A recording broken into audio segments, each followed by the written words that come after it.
जो सप्तम भाव है उसके द्वारा हम विवाह को देखते हैं कि विवाह किस प्रकार का होगा, लेकिन विवाह में कितना सुख मिलेगा, या जिसको हम ये कह सकते हैं कि दाम्पत्य सुख, वो कितना है, वो हम नवमांश कुंडली के द्वारा देखेंगे। तो नवमांश कुंडली का जो चौथा भाव है उसके द्वारा वैवाहिक सुख को देखा जाता है।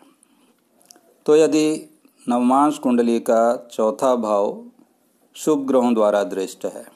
या उसका जो स्वामी है वो शुभ भाव में बैठा हुआ है, जैसे कि नवमांश कुंडली का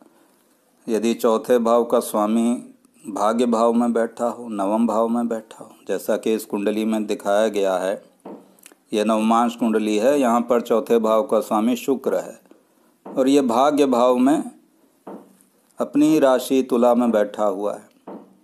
तो ये एक शुभ स्थिति है और हम कह सकते हैं कि इसका जो पारिवारिक सुख है विवाह के बाद या दाम्पत्य सुख है वो अच्छा रहेगा, उसके मामले में ये जातक भाग्यशाली रहेगा।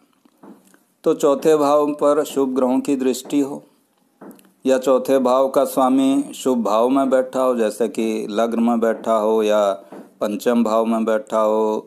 नवम भाव में बैठा हो, दशम भाव में बैठा हो या सप्तम भाव में बैठा हो, तो हम कह सकते हैं कि जो वैवाहिक सुख है वो अच्छा रहेगा। और यदि चौथे भाव में अशुभ ग्रह बैठे हों, जैसे कि मान लीजिए चौथे भाव में छठे भाव का स्वामी बैठ गया है या अष्टम भाव का स्वामी बैठ गया है या मंगल राहु या शनि आदि ग्रह बैठे हों या दो से ज़्यादा पाप ग्रह बैठे हों, तो हम ये कह सकते हैं कि वहाँ जो वैवाहिक सुख है उसमें कमी आ सकती है।